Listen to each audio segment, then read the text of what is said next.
Welcome back, listeners. We are here for another episode of Arts and Crimes. I'm your host, Kelly. I'm Brandon. And I'm your temporary guest co-host, Josh. We made it. I sounded way more... I was editing the pod yesterday of the one we just recorded. And I'm like, yay, we're here. And it's so sad sounding. So I am actually happy to be here. I'm really excited because the boys don't know what we're talking about today. And it's near and dear to my heart. So I'm going to drop a bomb here in a second. But first, are we talking about our weeks? I mean, we can. No. Let's talk about your podling idea.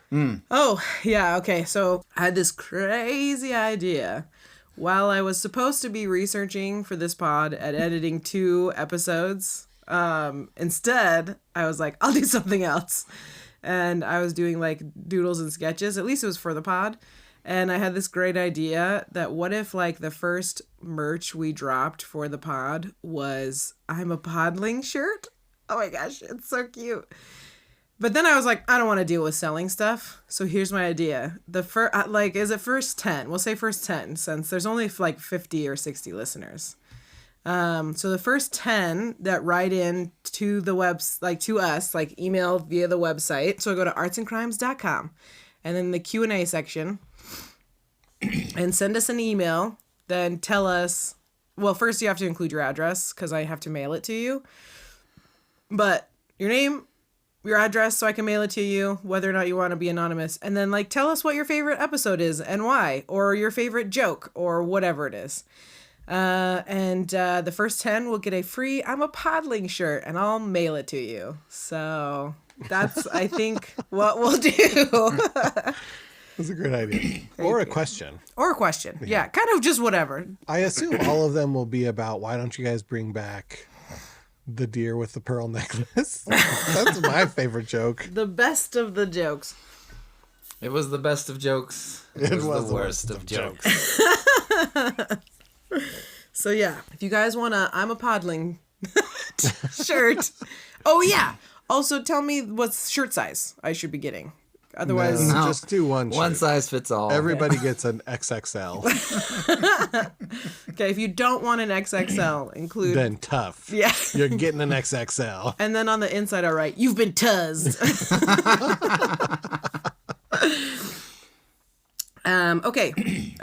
So I guess we'll go straight to the pod actual episode, the meat of the episode today, because it is a little bit longer. I try and keep it, especially recently, down to like 4 pages because we tend to get a little bit wily.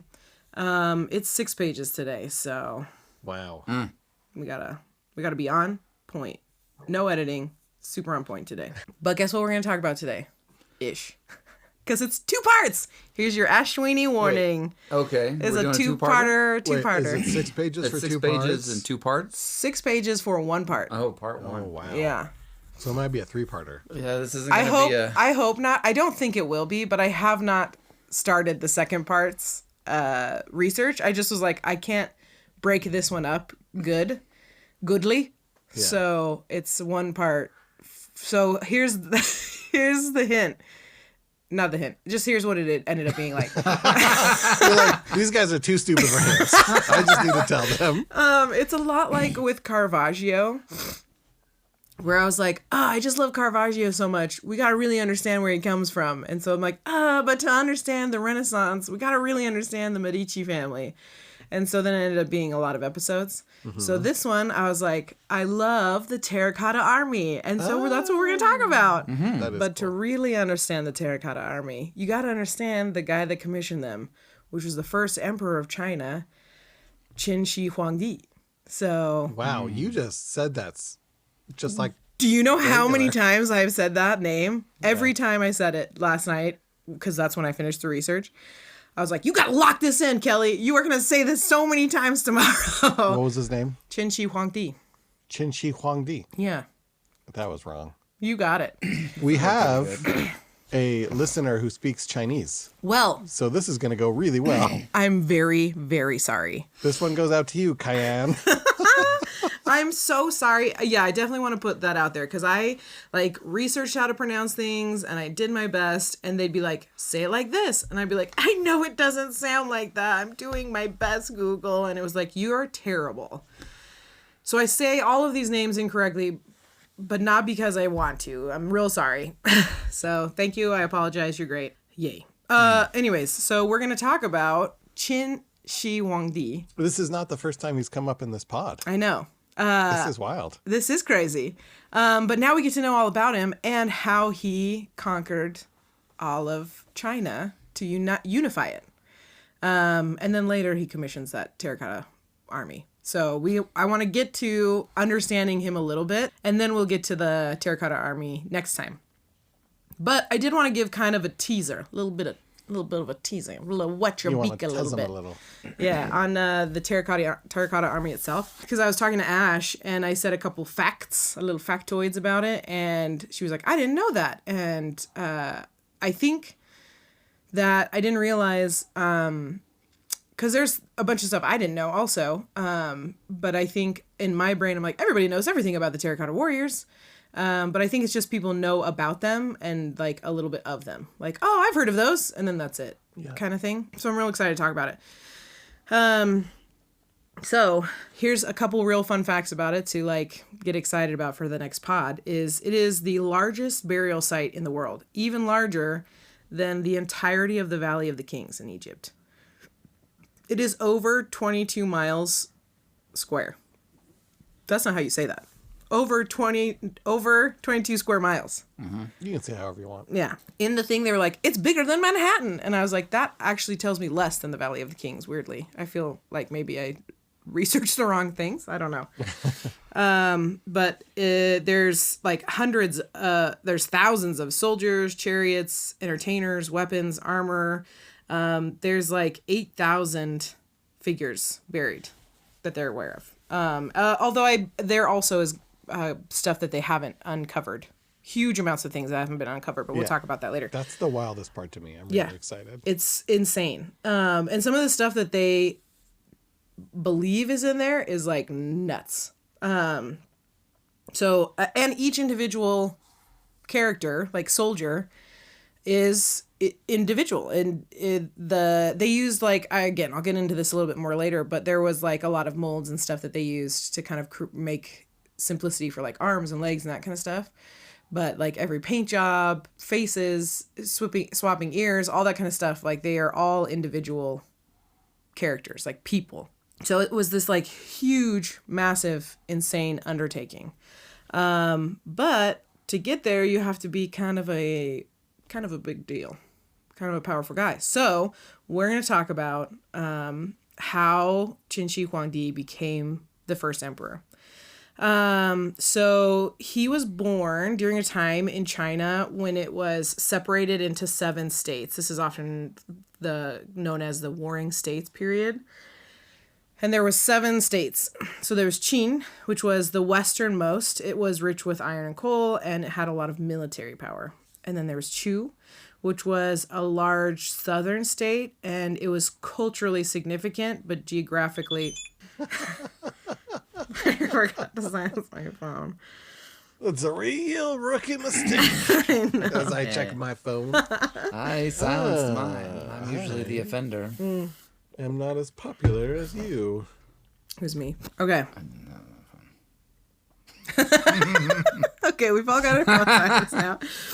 Okay, so Chu, which was a large southern state, and it was culturally significant, but it was geographically isolated.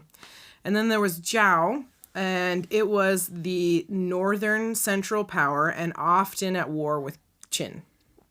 And then Hui, which was the central, more commercial hub, and it was warring with kind of all of its buddies, like border people. And then Han, which was small, central, and struggled to survive against its larger surrounding states. And then Yan was the northeastern, and it fought with Qi quite a lot. So there's Qi and there's Qin. Those are 2 different ones. So Yan fought with Qi quite a bit. And then Qi was an eastern, powerful, controlled the Shandong Peninsula. So there we go. I can't believe we got past Shangdong without you guys saying anything. I mean, I thought about it, but I hadn't Probably said because Josh is anything. on his phone. Yeah, look at that guy. What? I thought about saying Han fired first, but then I think you said it again, and I realized it was Jan. It's okay. And these were the jokes Well, you guys are really on point that today. were kept inside of me. Okay, I'm moving my phone away from me. All right. And I'm going to be, now it's going to be jokes, nonstop Nothing jokes. but You jokes. ready? Every word you say Jokes is on a jokes joke. on jokes. Okay, go. But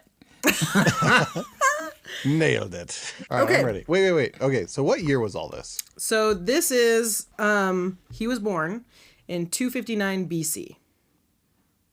259? Yeah, 259 Okay. BC. Okay. 259. BC. Is that before China? Before. Oh, got it. Zing bang, sir. I'm doing it. I'm doing every line of joke. Yes, it was. True. Anyways. Yes, it's a joke and a And a fact. fact. So right out the gate, he already has intrigue in his life because, so he was born, his birth name is Ying Jiao, or Oh, that's pretty good. that's not the joke. For our Chinese listeners, they'll get that one. So his birth name was Ying Jiao or Jiao Jiang. It's listed as both in various locations. But for simplicity, I'm just going to call him Qin Shi Huangdi the whole time. That's not simplicity. More simple than calling him longer? Ying Jiao. Ying Jiao, because I don't like switching his name. I don't Listen, wanna for mess it up. simplicity, Okay. let's All right. call him Frank. Okay? I feel like his ghost will come and find you. He's Yeah. like, respect me. He doesn't care about me. He's got a whole Terracotta Army of He's ghosts. listening right now, and he's like, Probably. this pod better be So respectful. so good. It better be fire Listen, as heck. if Frank has a problem, he can submit it on the website. Yeah. And get a free t-shirt. Yeah. Frank, if you're listening, you can be our first t-shirted podling. Yeah, he likes being the first of things, which we'll talk about later. Anyways, so he was Was born. he the first to anglicize to have like an English name, like Chinese people do? No, And was that English name Frank. No. But he is the first to do a lot of things here in a second, and by that I mean like 38 years. Okay. He will well, be. So the intrigue is that it starts with his like parentage. So it is said that there was a rich merchant, Liu Bui, and he befriended a prince of Qin, the prince of the Qin state, Chuang Xiang. And that merchant, he had a very beautiful wife who happened to be pregnant at the time.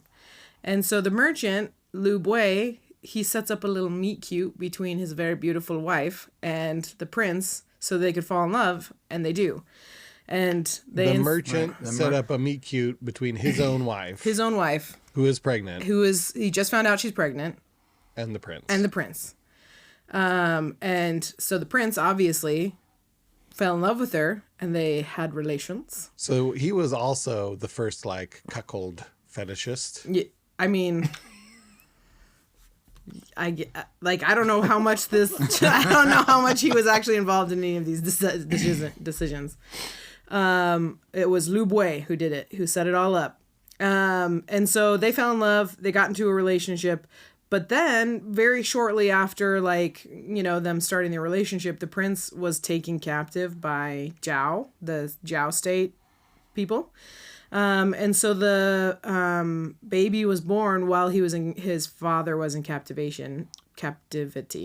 Wait a minute. Hold on. Who's the father? The I prince thought the was not father the was father. the... Okay, well, the prince was in captivity. Yeah. Okay. So the baby was born while the prince was being held captive in the Zhao state. So was the merchant trying to get the prince to think that the baby was his? Yes.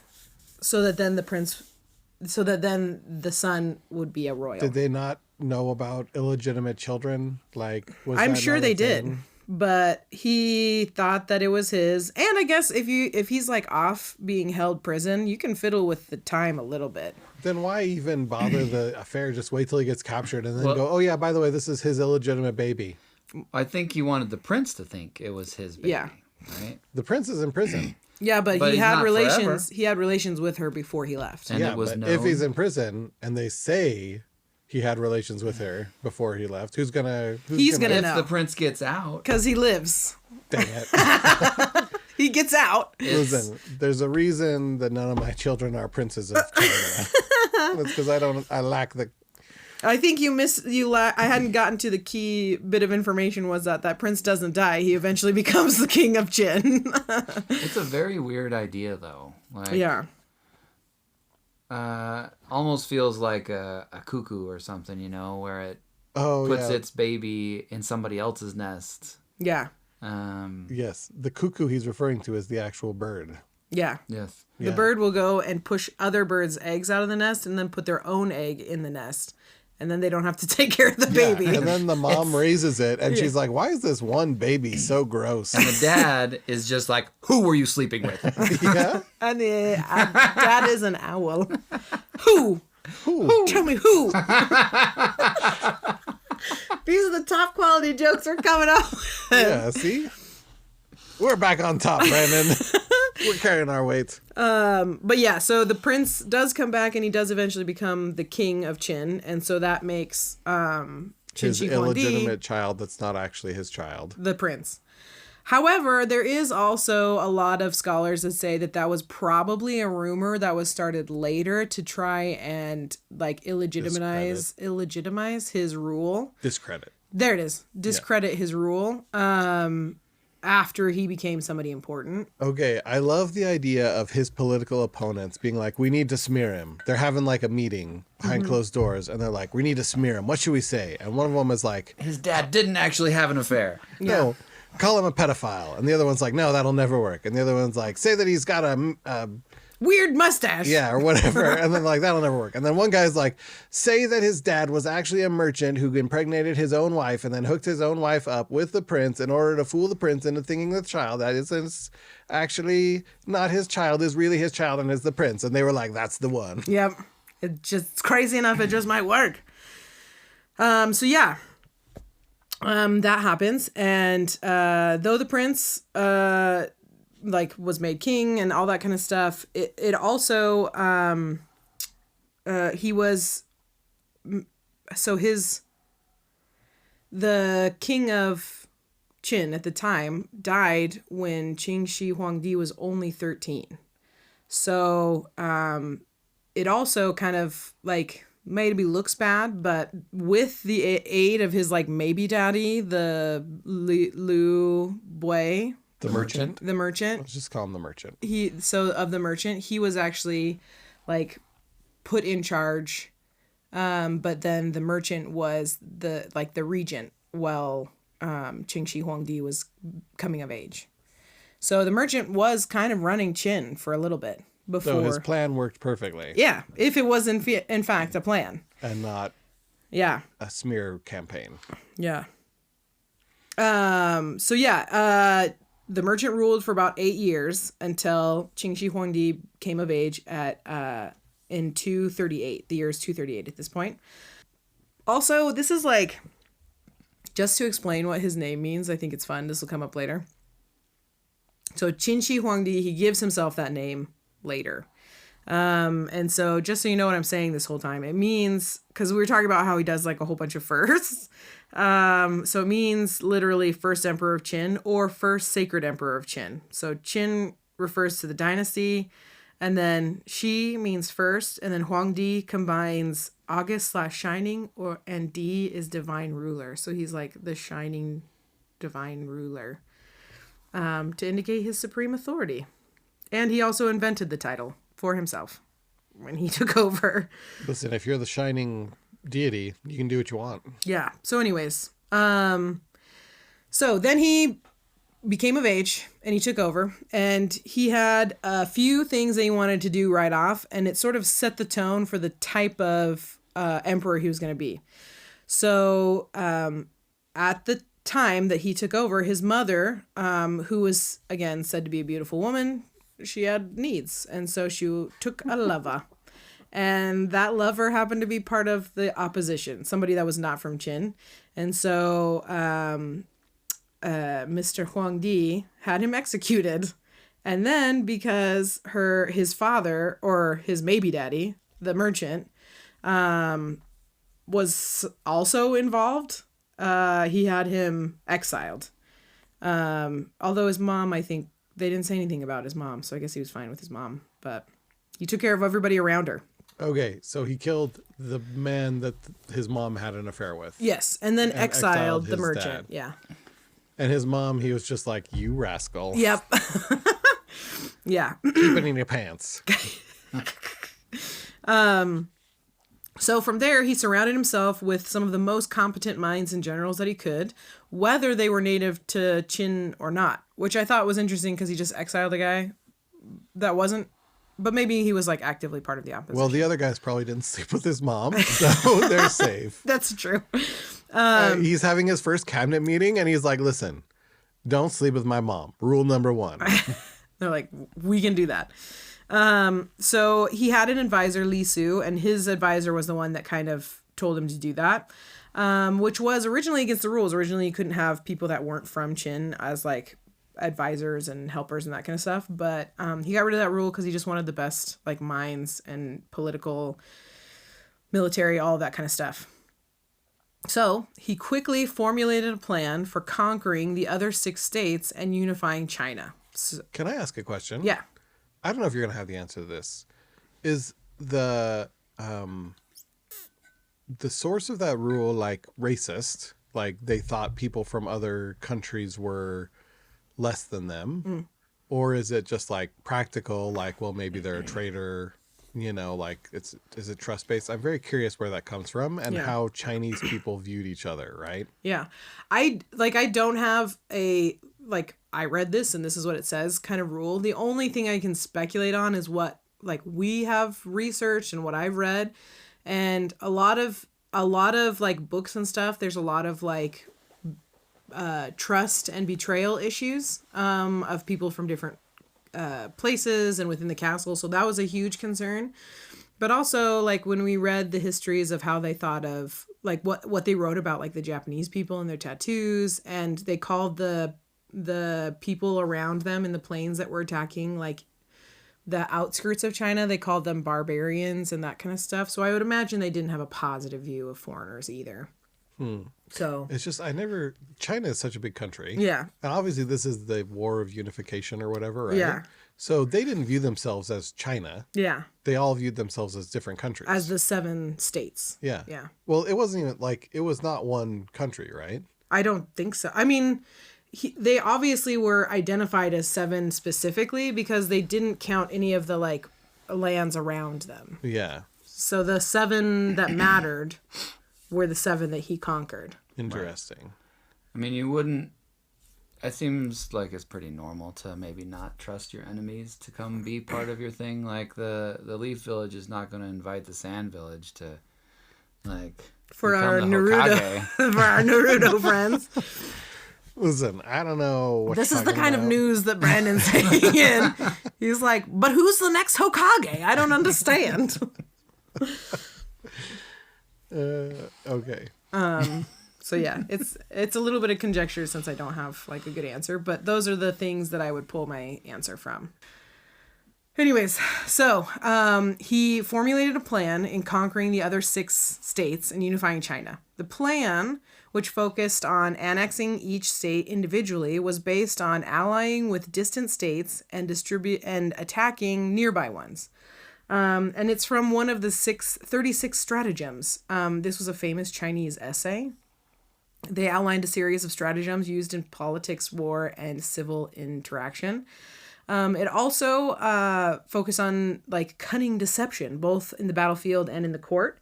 And it draws comparisons by Sun Tzu's Art of War and from another Zhang Ying's Book of Swindles. And that's a late Ming Dynasty work. And Zap Brannigan's Big Book of War. Yes. Also that one. I thought it would be so great to illustrate my own Zap Brannigan's Big Book of War and just have it be quotes from Zap Brannigan. If the creators of Futurama will let me do it, yeah, I'll do that. I know they're listeners. Yeah, dear podlings. Let us do this. Matt groaning. Yeah, specifically Matt groaning. Anyways, so its key steps were to ally with Yan and Qi, and that would deter Wei and Shu, and then they could conquer Han and Zhao. So they had sort of this big game plan, and it's all very complex, and it was a lot. And I'm not like a military-minded person, so what I have done instead is, in order of how he conquered them, I just wrote how he conquered each one in like the most clear, concise way that I could, so that we would know how he did it. Because I was like, but how did he do it? Because in a bunch of things I was reading, they were like, and then he conquered China. And I was like, but there had to be a couple steps involved. So the first one to go down was in 230 BC, and it was Han. So it was the weakest and had a long history of warring with Qin already. So within a year, the Qin army had invaded and took control of Han. The king surrendered, but after a year, he was executed when the Qin army suppressed a rebellion enacted by some Han loyalists. So that was a pretty simple one, and that's how Han goes down first. So then there was Zhao, which was next in 228. This one took a lot longer, and they had started all the way back in 236. If we remember, time goes backwards. The numbers go down instead Before of up. China. Yeah, before China in BC. So they began with various attacks way back in 236. So they used a bit of like a pincer move where they sent separate armies to attack the capital, and from one side and then the other. And there was just kind of like wars on wars on wars, where they were just sending armies all over the place to attack. And it was getting so bad that the king of Zhao had to call his most famous and amazing and probably handsome. This is... Okay, I need to explain. I forgot that I'm reading my notes, and I actually wrote this in my notes. So you guys are going to go on a bit of a journey with me. So I was indeed writing this. It was a late night caffeine-fueled experience. And I was writing this, and I maybe embellished a little bit, because I was really getting into the characters of these people. They're real people. Mm-hmm. I will try and let you know, but it'll be pretty obvious what I embellished. Anyways, so he had to call his most famous and amazing, and then I added, he's probably handsome with like a 6 scar over his left eye, and has like, you know, the like nicked eyebrow look, like very cool, like Geralt. Of Rivia? Of Rivia. Anyways, so he had sent his general, and this general's name was Li Mu. And rude. General Li Mu, who had like amazing victories against like any armed forces previously. Oh, good. I was worried there was victories against armed forces. Babies. I didn't know how to put it. He just is real good at being a general, okay? So handsome Li Mu was awarded the title of Lord Wuan, because he did so good. And the king was like, you're so great at everything. And so he got like victories on victories on victories. Boy, he was just really good. Yeah. And so, but it just wasn't enough, because in that same year that Qin was doing all of its attacking, Zhao was hit by 2 natural disasters at the same time. So they had an earthquake and then a severe famine that was caused by drought.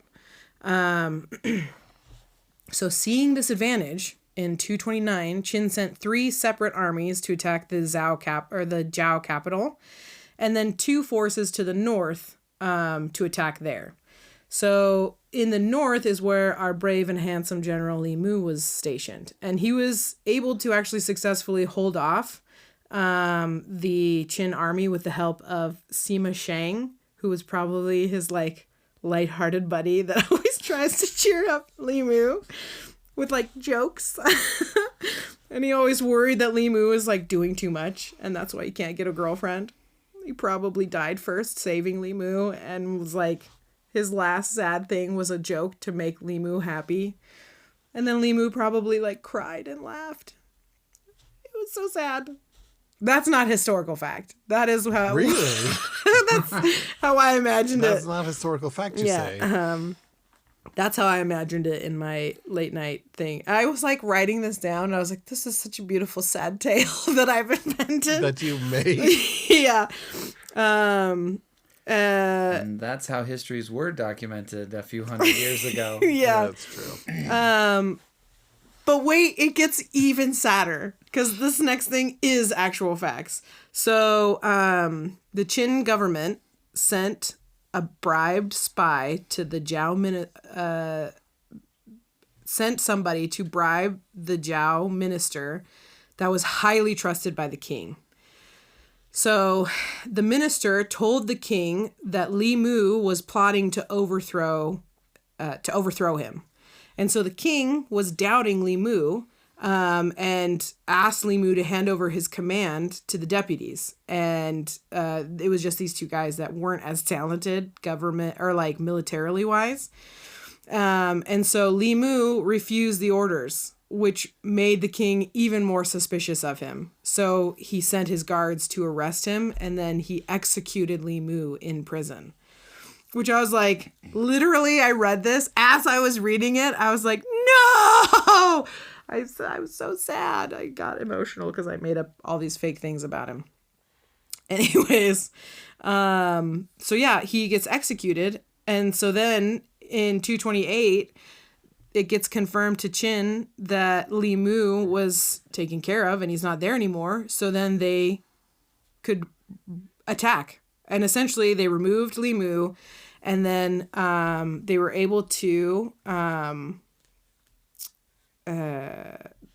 move in and attack and take over.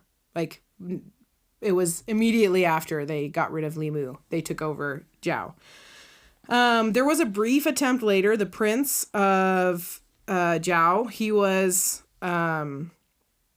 able to escape, and he went into the nearby Dai country, and some Zhao loyalists assisted him, and he declared himself king of Dai. But in 222, forces kind of came in and quickly cleaned up the whole situation because there was no way they could compete. I bet that guy who called himself the king of Dai, when he got executed, the guy was like, now you're the king of dead. Yeah.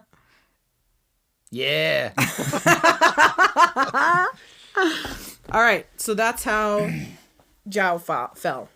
So then in 225 we have Wei, and No way. Yeah, Wei. Yes, way. So the Qin general, his name is Wang Ben. You laughed about it.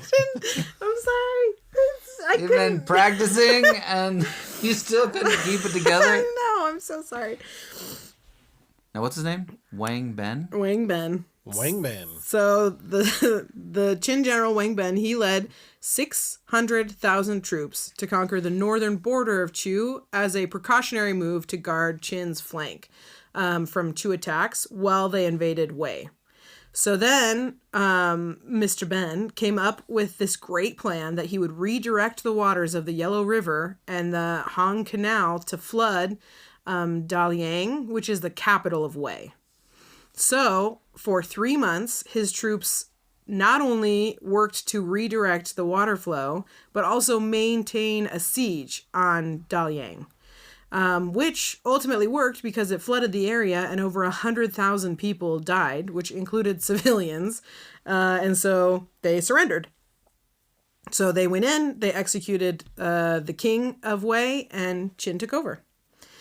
And then on... How many other times do you think someone has diverted a river as a tactic in battle? I have no idea, but I read that and I was like, what an interesting idea to come up with.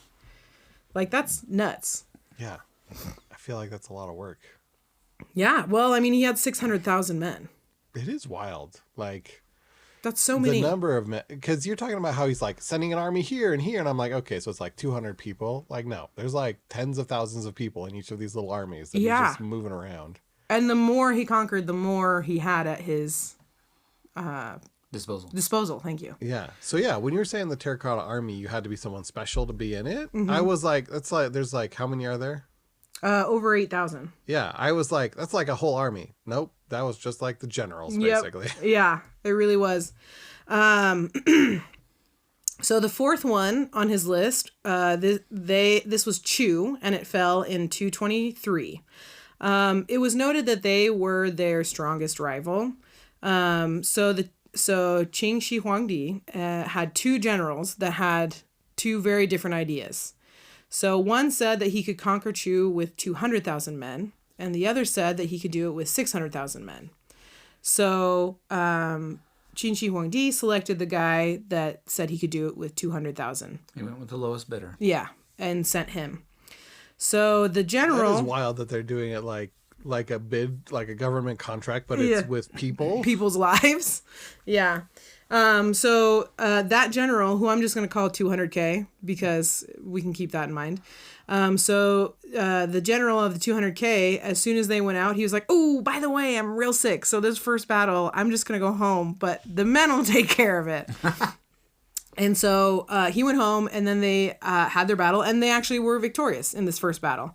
And so General 200K was like, oh, we did good. And he came out and joined the men. But what he didn't know was that there was a noble that had decided that he would, like among the ranks of Chu, that had secretly amassed an army that he was stealthily following behind this 200,000 man army. And they were lighter and quicker, and they were following behind them and catching up. And so when General 200K joined and they were going to fight, this like sneak attack army showed up from behind and took them all out. And 200K died, and he lost the battle, and it was this huge loss. So then Qin Shi Huangdi, he called back 600K guy, and he was like, whoopsie doopsie. Sorry about that. Could you do it with 400K? And so he was like, we're going to go with your plan. Here's your 600,000 men. And so he still gave him 600,000 men. Like, he still had it. And so this general, the 600K general, was like, I know that he is hesitant to send me because 600,000, I could come and attack him with it and betray him. So in order to like make sure that Qin Shi Huangdi felt confident that he wasn't going to get betrayed, General 600K would send letters constantly, so that so that he could tell the general, so he could tell Qin Shi Huangdi like what he was doing, what he was up to. And then at the end of all his letters, he would write, so please reward me and my family a whole bunch when we succeed for you. And I just thought that was like really funny. That's how I finish every letter to my boss. Regards, please reward me and my family. So then the army that had defeated 200K tried to like bait 600K into these like little skirmishes and battles and stuff, but 600K was not having it. And so this little army had to retreat because they were running short on supplies and stuff. So they sound the retreat. And so then 600K sees them sounding their retreat, and he's like, now boys, get them! And he sixes 600K on them and defeats that army. And then very shortly after that is able to get into the Chu capital and take over for Qin. So that's how Chu fell. And then Yan, so this is number 5. So we're almost through all of them.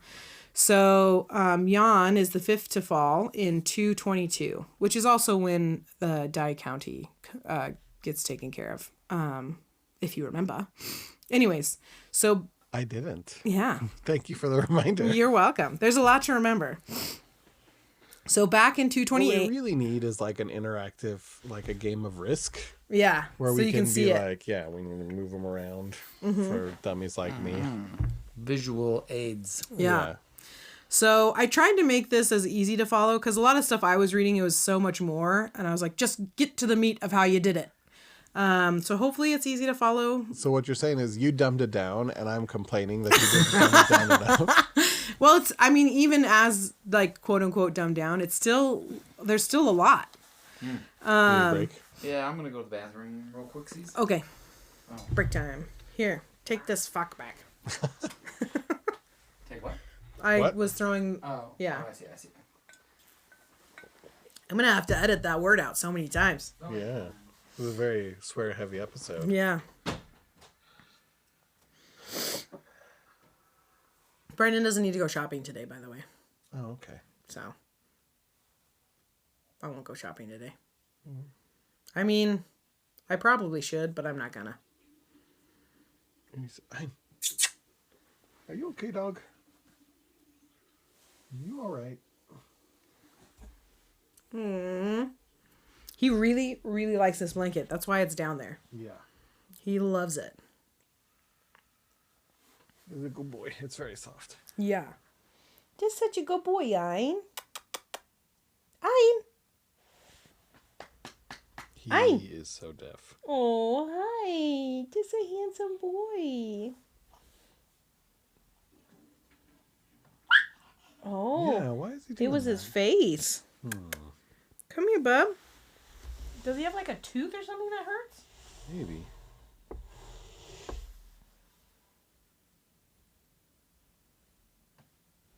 It does feel a little warm on his face. Come here, Ryan. Come here. Come here. Come here.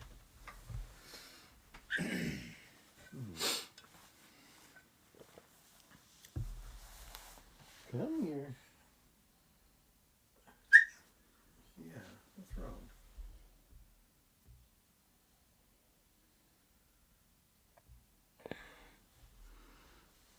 I think it's his left side that's like a little warmer.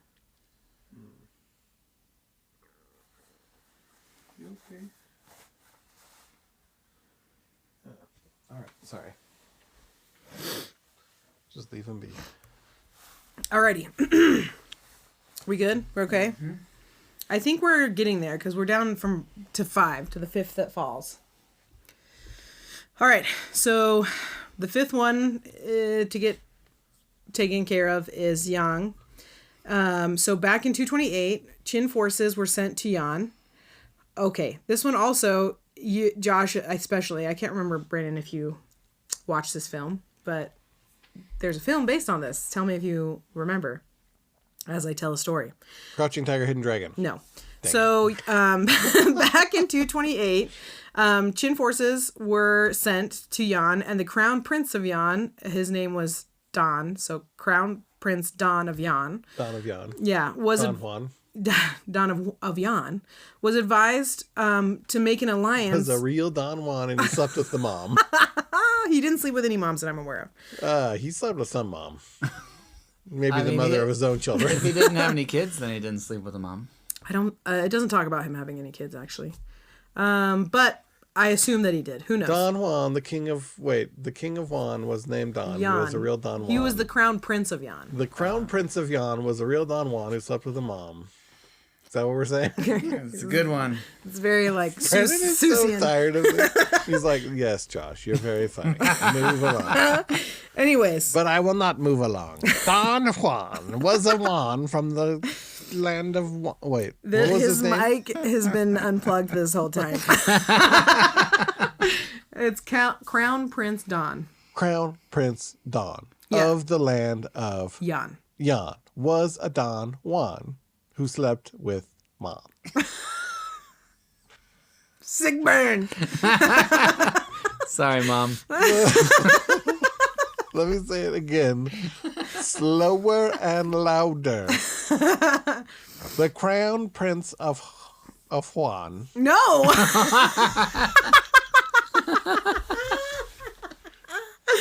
His name was Don. Yes. The crown prince of Yan. Yan I can't was believe a I'm helping real you Don with this. Juan.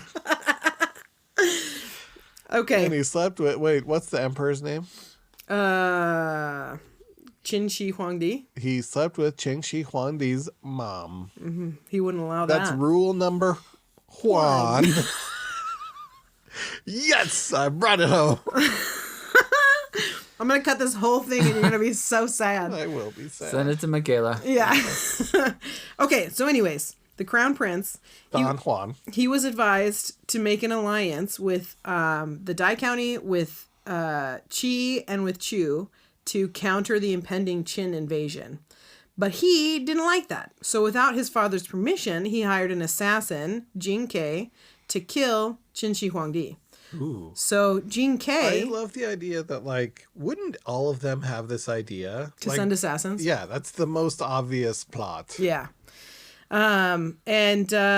It's also very difficult to get near him. He's in charge of all of this. So the plan of Jin Ke was to pretend to be an envoy from Yan to Qin, requesting to present 2 presents to the king, who was Qin Shi Huangdi, who was king at the time.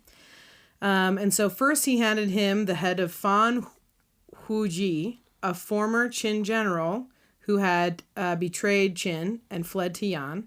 And then the second was a map of the Yan territory Dukang, which Yan was supposedly going to cede to Qin to make peace. Is this sounding familiar? Because I immediately was like, oh my gosh, I loved this film. Is it Mulan? No. She's fighting Shang. Okay. Is it the live action Mulan? No. Hero. Yeah, there it is. Hero with Jet Li. Dang it. I mean, I was just guessing movies. My next guess was going to be Police Story 3. No, Hero. Remember, he is in the film. I have never seen Hero. What? Yeah. Okay, that's our next Arts and Crimes Theater watches. is Hero.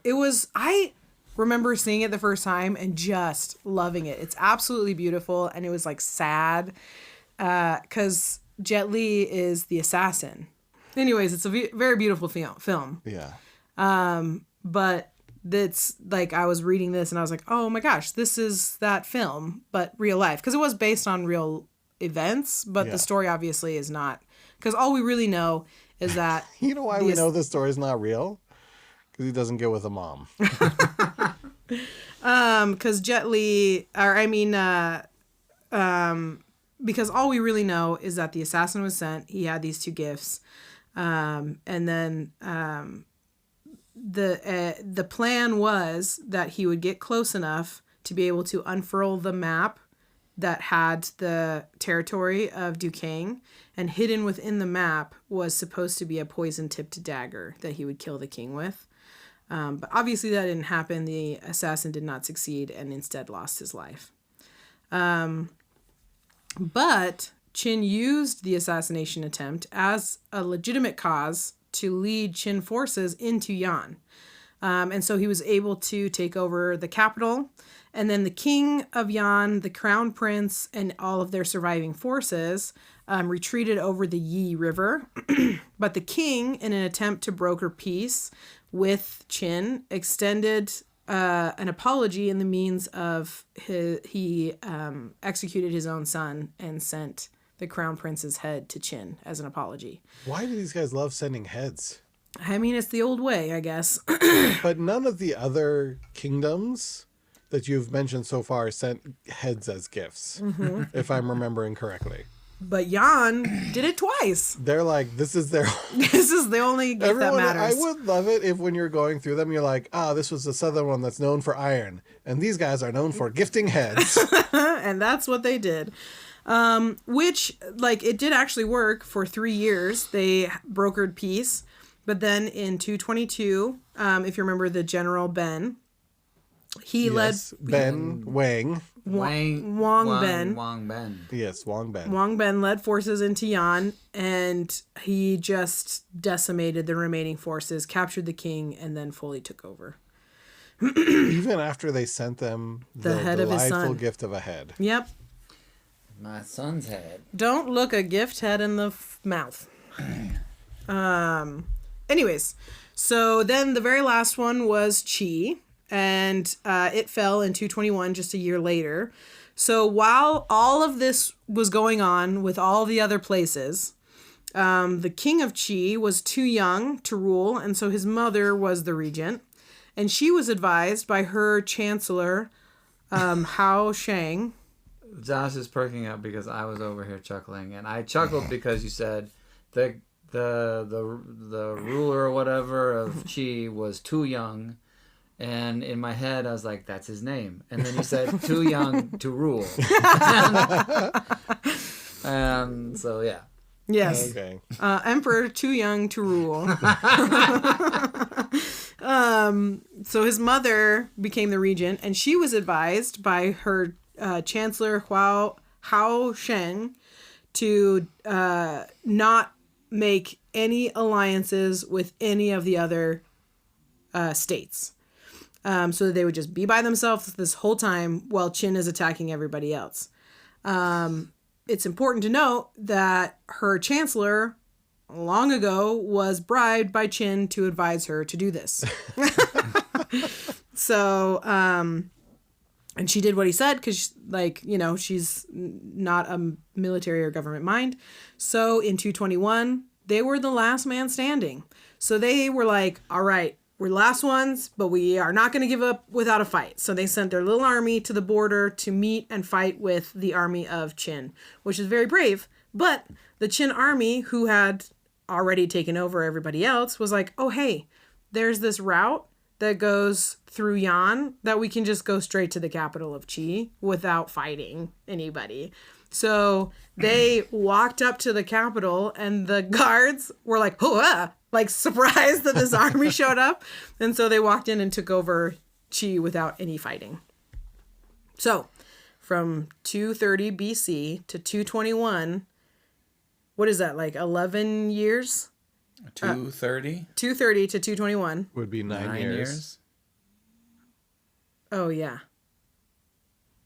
9 years. 9 years. Just I was Remember, thinking, time flows backwards yeah, before forget China. Time flows backwards at this point. So in 9 years, he took over all of China, which I feel like is insane. 9 years is fast. Yeah, That's very fast. that's nuts. Especially before the invention of the automobile.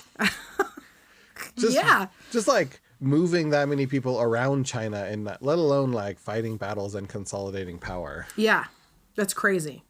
And he was only 38 at this time, which He was 38 when he was done? when he was done taking over everything. And I was like, I made a podcast. So I think we're pretty even. Yeah. Taking over the world Can you imagine? with the podcast. It's so many things that had to happen. And I don't know. It's just nuts. It's hard for me to wrap my brain around all of that happening in 9 years. So Why did he want to unify China?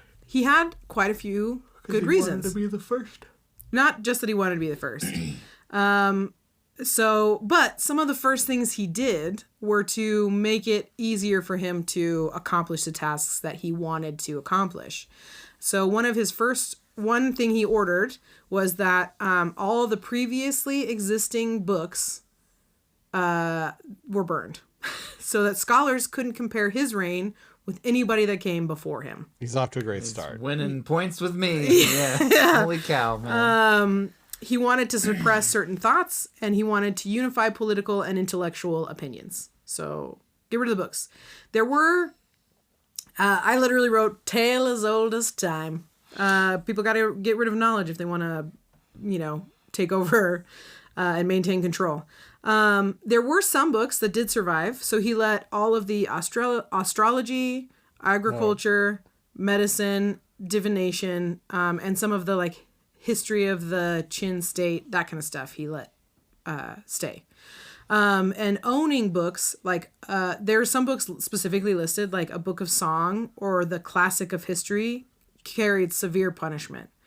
And apparently there was a lot of scholars that were keeping these books.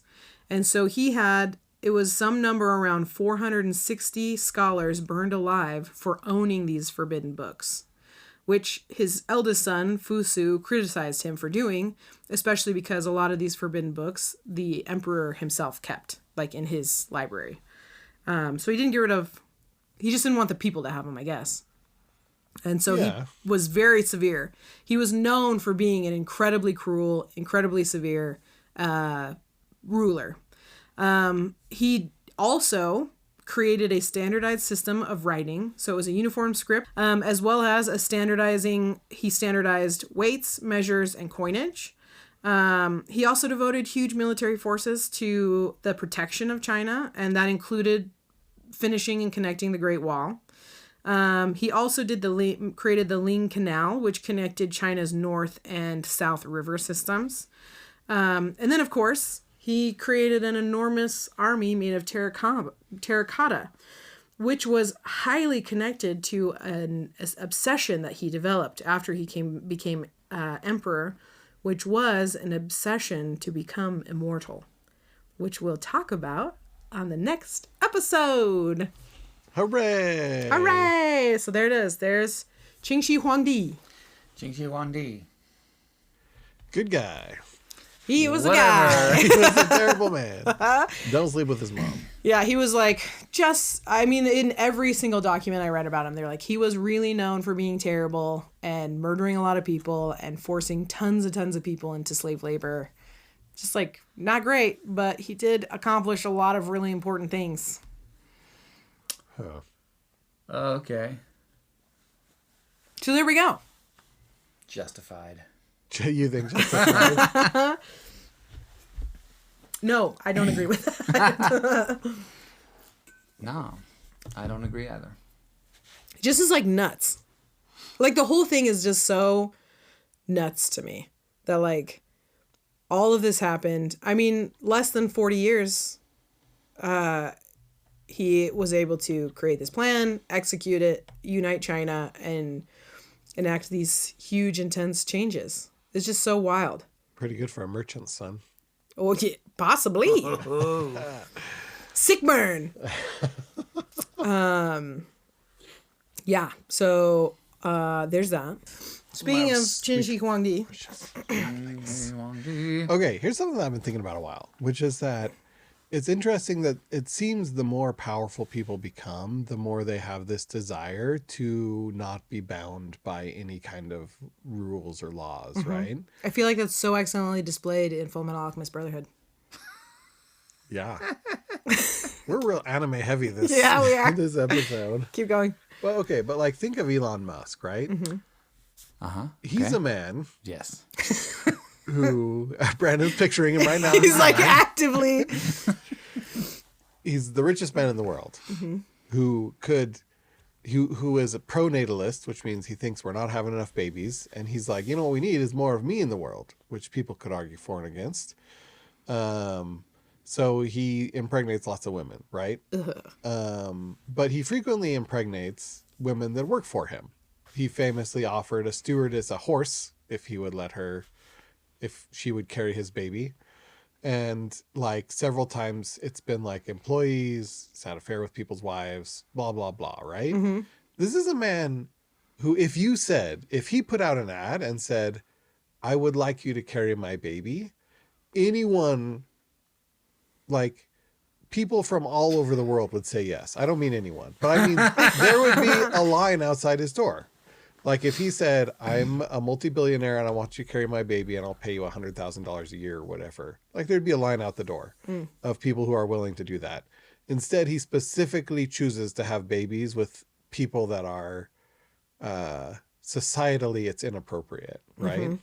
Like people, the more power they have, the more they dislike when anyone disregards their power, right? When someone tells them, well, you can't do that, they go, I can do whatever I want. Yeah. And so Musk does not have to have children with his employees, but he does it specifically because he's not supposed to. Yeah. Which also explains why, like, he's always spouting anti-Semitic stuff, because people have told him, like, well, you can't say anti-Semitic stuff. And he's like, I can say whatever I want. Look, I'm going to buy Twitter and turn it into Nazi Central, right? Yeah. Because somebody told him he can't. Not because that was a good thing to do, not because it was a smart investment for his $40 billion, but because some people said, you can't do that. And he said, I'm going to buy this place and do it anyway, right? So somebody should come up to him and say, you can't give away your money. You can't do it. Yeah, someone should do that. You shouldn't solve world hunger. Can't do it. You can't do it. Yeah. Brandon, you've peeled back the veil of reality. But, you know, and so it is funny that you're talking about he becomes obsessed with immortality. Like a lot of billionaires, like the ones that run Google, all of them have invested in these medical startups that are trying to defeat death, right? Yeah. like eventually you get to the point where you can just do whatever you want, right? Yeah. The Emperor of China could do literally whatever he wanted. He conquered all of the world that he cared to conquer. And so then everyone, the only thing that people tell him you can't do is, well, you do have to die. And he's like, not me. No, I don't want to die, and I won't die. It also reminds me of the book, I think it's the 7th book in the Expanse series, like Leviathan Wakes, that kind of stuff. Yeah. The 7th one, which I haven't finished yet, but it starts out essentially where they're using, this is spoilers if you haven't read the Expanse series, but they're using this like newly found invasive like species that in the first book is like killing and murdering and turning people into zombies. And they're like using it and testing it to find immortality. And this like guy has called himself the Emperor and is wanting to take over the known universes and has access to it with all the technology and fanatic leaders. And they believe that he can live forever and create this like paradise for them kind of thing. So it is in that same vein, like if they get powerful enough, that is like the next thing. Because if you can do whatever you want in the earthly plane, the only other thing left to you is to conquer is the mortality. It must feel unfair to be like, I've done everything I wanted to do and I'm still subject. Like a peasant is going to live longer than him, right? Than the Emperor of China. Somewhere out there, there's a peasant. I mean, he might have said, anyone that's older than me, murder them. Like, he might have done that.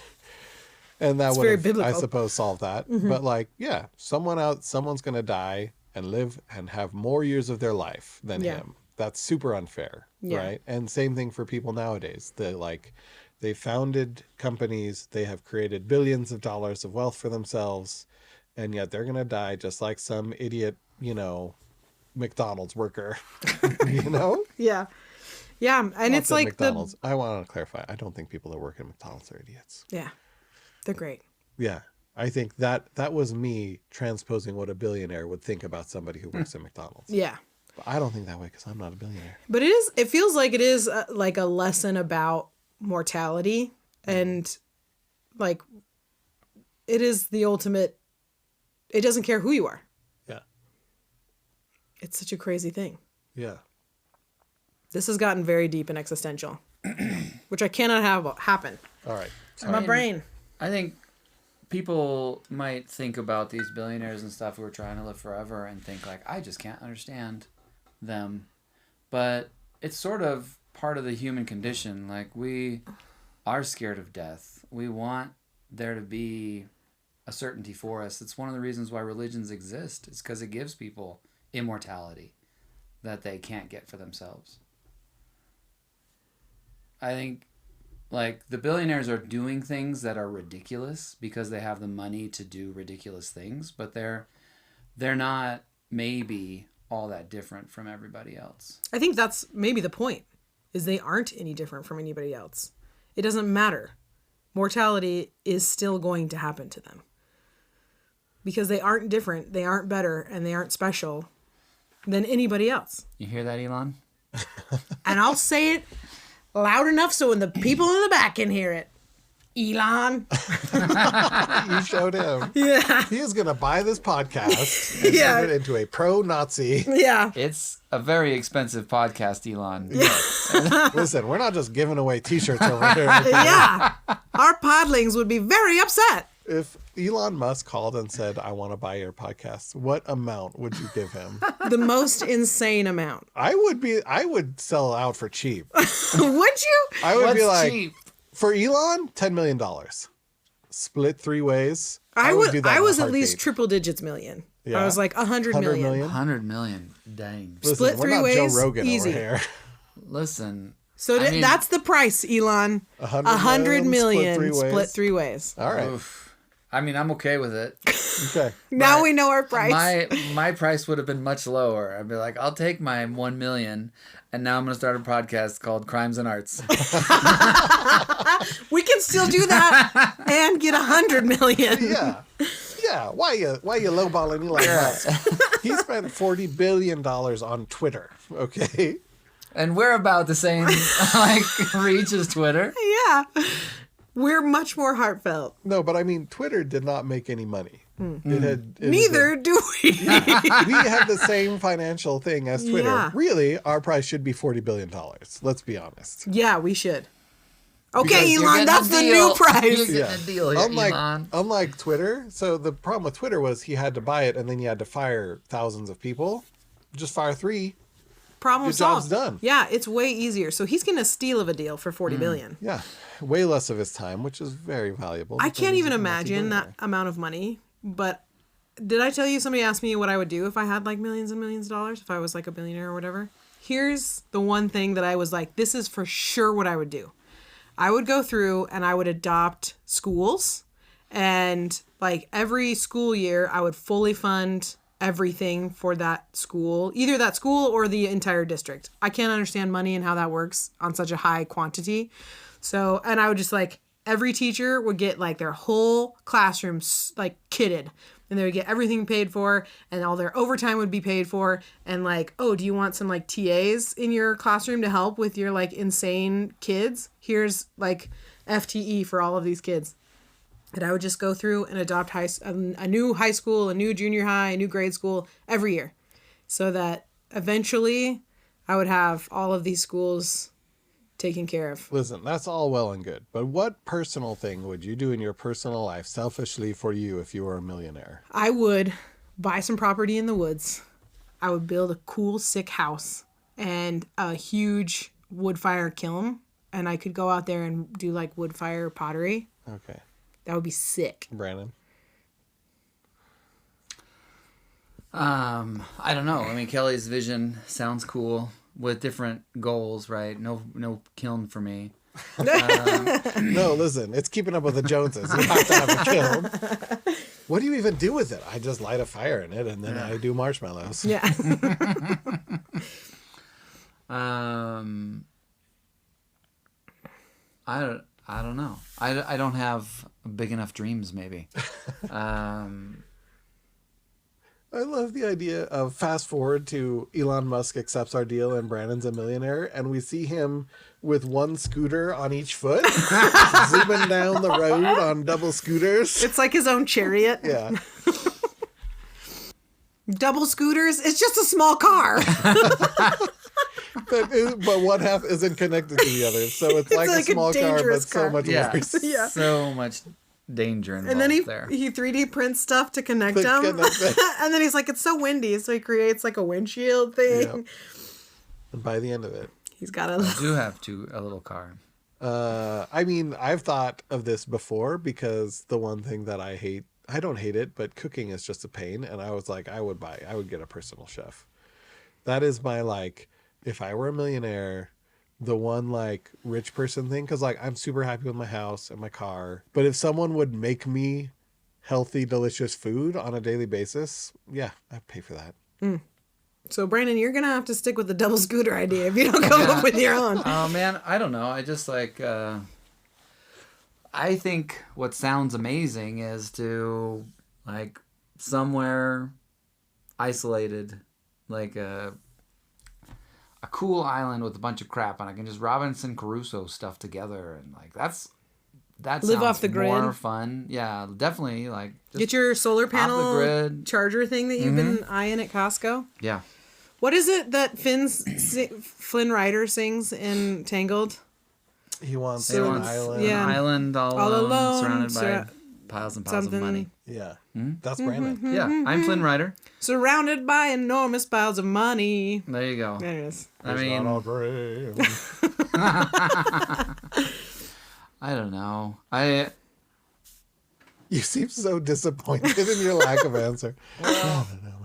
It does feel like a big, I don't know, it feels like a big chore to try and figure out what to do with all that money.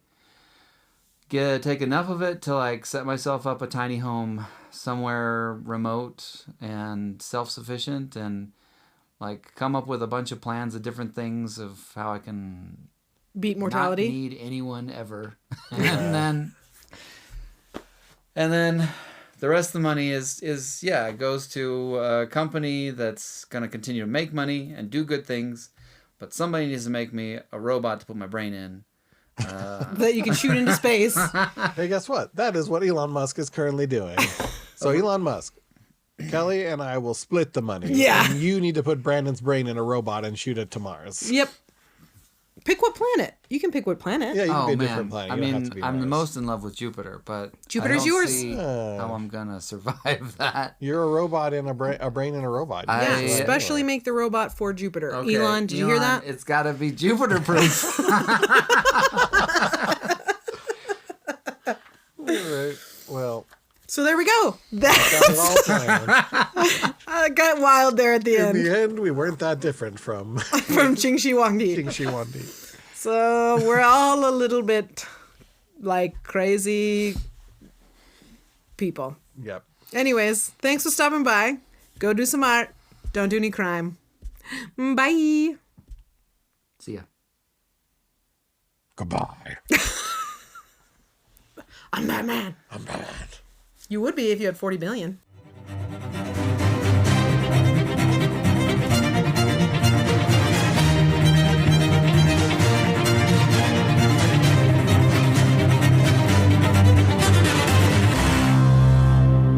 Hello, listeners.